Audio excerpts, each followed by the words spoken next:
This festival unique? What makes it unique to you as an artist or as a performer? I mean, Sanskar in itself, in terms of what the festival managed to do in January, was for me quite unique. It was very first time in India's situation, um, and it was really, really amazing to for the festival to have brought those teachers together in that particular constellation as well. Like you never get, experienced as well as very new cutting edge teachers of both Indian as well as contemporary and global backgrounds to come together. And so, and also Goa being the destination, so it was really like sort of not being in the craziness of our city and being able to train. I think it really lent something. So obviously, already the real festival, as in when I say real, I mean non-virtual festival. I think brought together lots of different kinds of people and um, and essentially movement artists, moving artists, because the idea was to train and learn and not showcase. Uh, and a lot of festivals are basically around performance. So it's interesting that now we've moved to this idea of performance, and I'm not sure whether Sanskar thought of creating the performance platform before the pandemic or after the pandemic, but clearly it does help to have something to work toward. Because what I do find, um, like I myself work in an art space, and even though the space, for example, opened up with studios to artists to come and work alone and for free, um, very few people took it up, and I think it. And also sometimes people would book and not show up. So I think there's a general like a kind of sadness and hopelessness, and definitely we're holding large amounts of grief and loss. And as artists, I think we're anyway quite sensitive. And as physical artists, there's very little you can do to escape what your body is telling you. So you're so cognizant of it, and so to create a platform to bring those kinds of people together to support each other is quite special. Um, you know, I've performed already in an online festival recently, and so actually the idea of online performance is the first go to that we are seeing. That in and of itself is not a unique thing, but the network that Sanskar created from the real physical festival that happened in Jan is a fairly unique constellation of people. And I think what's nice is that it's quite like, I mean, you have very established artists and choreographers and dancers, and then you have very young people who are like students starting out, very excited, just learning. And more, I don't feel I know that that is the way to go. I think even the arts has succumbed to hierarchical, fairly corporate ways of behavior, whether it's ours, whether it's the way things are chosen and commissioned, and whether it's the way juries are put together. And so, to come back to why we do art, to just be artists in the room, independent of how the system has treated you or how much you managed to push your career and what that stamp is, to just be like, okay, this is my path. I'm an artist, whether I'm a movement artist, I'm a choreographer, whatever. And here we are together, performing and witnessing each other's work. I think that's quite special. And of course, during the pandemic, it's a good thing that performing online is not unique and that a lot of people are trying it, because we need to figure if it works. And for some things, it will work. And for a lot of things, it won't work. Um, for, for the work that I did online, when I asked the question, does this do justice to my work, which was created, we are flesh and bones people, we perform for flesh and bones audience. The answer was no, it probably doesn't do justice to all of that physical research and working for a live audience in the same time and space and gathering together. But is the work of service? If I change the question, then it suddenly said, the answer suddenly was like, yes, perhaps it is of service at this point to Yeah. offer something to people who like to watch art and need to watch dance. but Yeah, also I it's feel like we're of going service to towards us. slowly my second question, which I was coming to Huh. is how do you see this kind of redefining of the performing arts in the virtual space? What about it excites you? Like, of course, you said things work and don't work, but I'm sure there are some things that you might have to rediscover in a new way because you're performing for a virtual space. And what about it is exciting? Is there something that's new that you discovered because you've already done it? Yeah, I think like in the beginning when this happened, right, there were a lot of people who were kind of like a lot of us were purists and were like, I'm never teaching online, I'm never going to perform online, it's such crap, and it is in a big way. Like teaching online is like really like you're like, oh my god.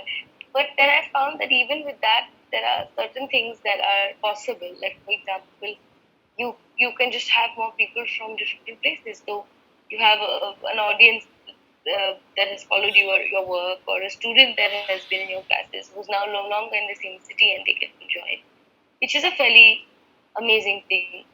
And um, and also I think it forces us to essentialize practice in a certain way. um, Everything has been done in the live space, right? Everything you think of possibly done. There's no originality, there's only authenticity. So with the online space, you're like, you get back a little bit of possibility of trying something that hasn't been tried before. And so those I think are advantages. And to tell you the honest truth, I would be heartbroken if someone was to tell me that, oh, this is how it's going to be for the next, say, 15 years or forever. Or like, this is the future of performing arts. I think I would take a very long break, and maybe never come back. But to know that, this is an interim, it's the bridge between what was and what will be, is comforting. So then I think to make work for a world in flux, a world that's finding itself, um, for that the online medium is very very ideal because it forces you to minimize, simplify, and essentialize. So you're not getting clever with, uh, and you don't have budget, so you're not getting clever with, uh, you know, how to do new things for the sake of doing new things.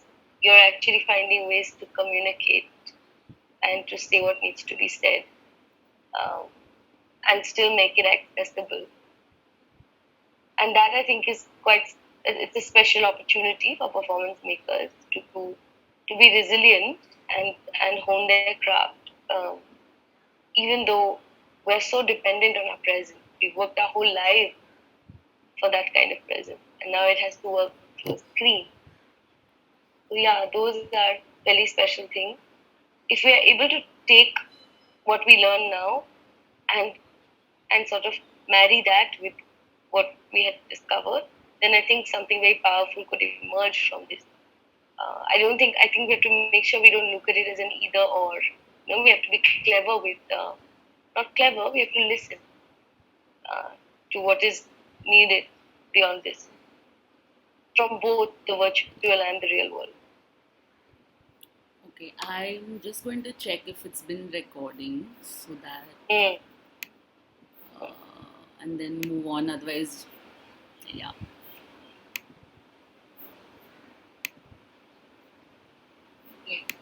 Okay, I think it is. Yeah, it's recording. Okay, let's go. Keep going.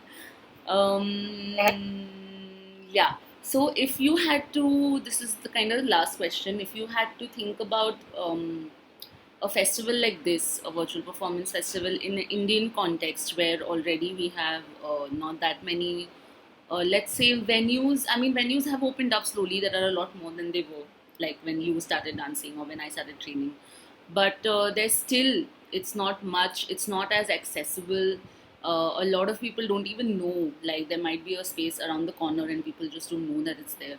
So in an Indian context where we're very different to like our European counterparts, where there's more awareness, people are more open, and things are more accessible.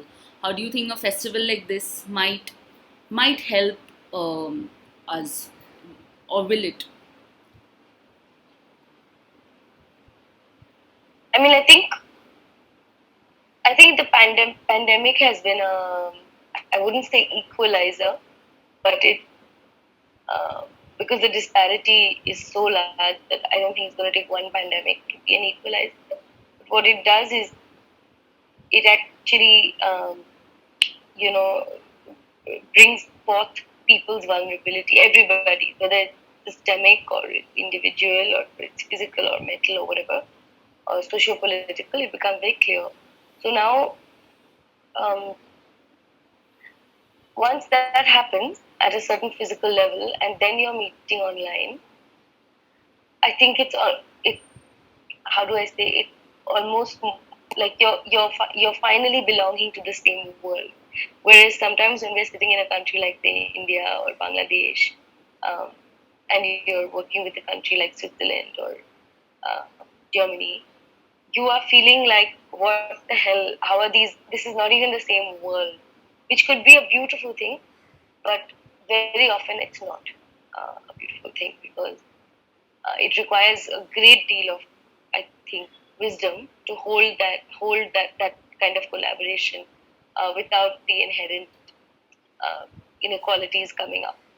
But now, because everyone's vulnerability has been brought to the forefront in whatever state they are, in a way, we are working in our most raw form. In a way, we are holding the wound and working from the wound, whether we are addressing it directly or not. And that could end up, my sense is, uh, it could end up being a very special thing. So anything that facilitates that for me is special. And I think that Sanskar is doing its bit to do that. And of course, the people who envision the festival have intimately experienced both those worlds, the so-called developed and the so-called developing world. And I think that gives it a special, um, like it already roots it in a certain, like we don't have to, I mean, I think Sanskar doesn't have to kind of strive to find and implement that sensitivity because it's inherent in the people whose vision it was, in Rakesh and Narendra's vision. Because they have been these boys from these worlds, born into those worlds, and I think that's quite special. Um, yeah, because I think it's the undercurrent that will influence how things are done and why things are done. Um, and if that's missing, often it's very hard to even identify it that it's missing, and then to point it out. So the hope is that they will stay true to that, and that will is what will allow Sanskar to stay true to that. Yeah, so that I think is special. The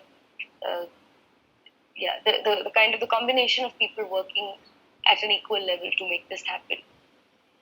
Okay, nice. And lastly, any last thoughts that maybe I couldn't fit into these questions when you saw the website or when you heard about this, if you have anything to say? Mm, I mean, I was wondering. This is a technical question. I was wondering about why you like one couldn't use things like say slides or um, things to accentuate the performance. Like for example, in a live performance, if I was performing for you, I could quite easily use film and dance and have it say projected. Mm-hmm. But now in this situation, the film would have to come like share screen, which is a Zoom gimmick, right? So that's not allowed. So I'm just wondering uh, around some of those rules, but I'm sure people know what they're doing Uh, in terms of. yeah, no, so you can still use film. The idea is to have the lens of the camera as an audience. Right. So you can place the lens wherever you want. You could place the lens on your street and perform in your balcony. So the audience is essentially watching you from the street. So there are many exciting possibilities with this because the lens of the camera becomes an audience and it should be realistically where your audience would be if it was live. And you could still project a film with a screen in the background and be performing. But the idea was to make a clear separation between dance film and performance. Yeah. Like we don't want Yeah. to Yeah. make it a dance film festival because then that is a whole different game and Yeah. different Yeah. Yeah. technique Yeah. altogether. I mean, the only trick with that is that you're then basically what we're doing is replicating the fixed audience scenario, right? Like either Yeah, proscenium or where the audience comes and sits down and the show begins. yeah, The camera sits down in between, as opposed to a lot of people who, like myself, that's why it struck me work with the immersive and the intimate. So Mm. then, like in the one I Yeah. did, the person who was filming was the audience, and he was allowed, like he would come in very close. And because in my piece, the audience does that; they do move around, they Right, come in close. right, right, That's right. just a question I had. But I mean, why not? It's good sometimes to have like fairly strict guidelines in the beginning, because then you can actually within those boundaries create. Yeah, yeah. So I guess Also, yeah, that because was the just idea was to create in boundaries. Because right now, like, I cannot perform out on the street or on a stage. I can just perform in my living room. So, what can I do hmm, with just this limited space? But you're right. I mean, it's right. interesting to think about what would it be to have an immersive audience in that case for a live performance. Yeah, But then I yeah, think what you could do is, as a performer, maybe get more intimate with your lens as opposed to the lens getting intimate with you. You know what I mean? Like, yeah, but yeah. it's an interesting question. I mean, we should think about it. Yeah, I mean, I think it's okay to limit the kind of work that comes in. So that's because that would do that immediately. Immediately,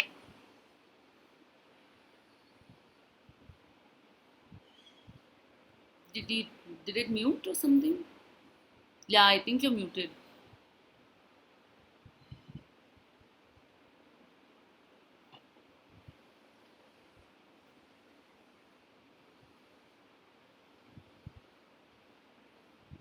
uh, no, yeah, yeah. So that's. But to come back to like uh, the festival, it's amazing that you guys are doing it. I think it's also a good time because I think a lot of things happened in the very beginning of the lockdown and the pandemic, and so there was this like, this is the day, carpe diem kind of a approach.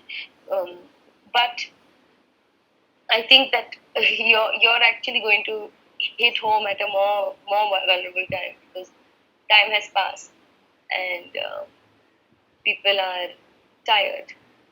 Absolutely. And what art comes out of that might be special. Not just somehow we must, and all gung ho about surviving it, but really like this is the point now in August when the festival happens. It's like you're like, okay, this is now what it is, and now we have to listen.